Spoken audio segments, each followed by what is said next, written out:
आप सभी का स्वागत करते हैं भोजपुरी इंटरटेनमेंट यूट्यूब चैनल पर। आ गए एक बार फिर बहुत ही बवाल और बहुत ही धमाकेदार भी गाने के अपडेट को लेकर। जो गाना है भोजपुरी के ट्रेंडिंग स्टार हिट मशीन कहे जाने वाले मिस्टर खेसारी लाल यादव जी के बहुत ही बेहतरीन, बहुत ही लाजवाब गाने के भी अब पोस्टर को रिलीज़ कर दिया गया है। जैसा कि आप सभी लोग स्क्रीन पर देख पा रहे होंगे, जिस पोस्टर पे जो भी गाना है और जो लुक दिख रहा है खेसारी भैया कितना बवाल और कितना तगड़ा है। तो भैया इस गाने का नाम है गजबे कमर और इस गाने को भैया VR म्यूज़िक के ऑफिशियल यूट्यूब चैनल पर कल सुबह 7 बजे भैया रिलीज़ कर दिया जाएगा।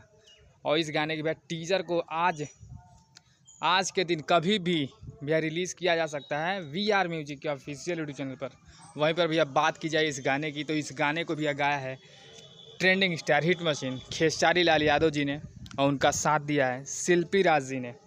वहीं पर भैया इस गाने के राइटर की बात की जाए, जिन्होंने इस गाने को भैया लिखा है, उनका नाम है अभिषेक भोजपुरिया जी, जिन्होंने बहुत बवाल, बहुत ही धमाकेदार गाने भैया लिखे हुए हैं खेसारी लाल यादव जी के। बहुत दिनों के बाद भैया का गाना खेसारी लाल यादव जी गा रहे हैं। तो भैया इस गाने को कल सुबह 7 बजे VR म्यूज़िक के ऑफिशियल चैनल पर रिलीज़ कर दिया जाएगा। और आज भैया इस गाने का टीजर आ रहा है, तो आप सभी लोग टीजर को भी ढेर सारा प्यार आशीर्वाद दें, क्योंकि बहुत ही बवाल, बहुत ही धमाकेदार ये गाना होने वाला है। तो भैया ऐसे ही भोजपुरी से जुड़ी हुई ताज़ा तरीन खबरों को पाने के लिए भोजपुरी इंटरटेनमेंट चैनल को सब्सक्राइब करना बिल्कुल ना भूलें और बेल आइकन को ज़रूर दबाएं, ताकि हमारे चैनल पर वीडियो जो भी अपलोड हो उसका नोटिफिकेशन सबसे पहले आप तक पहुंचे। तो हम फिर मिलेंगे ऐसे ही बॉल और धमाकेदार अपडेट के साथ। तब तक जय हिंद, जय भोजपुरी।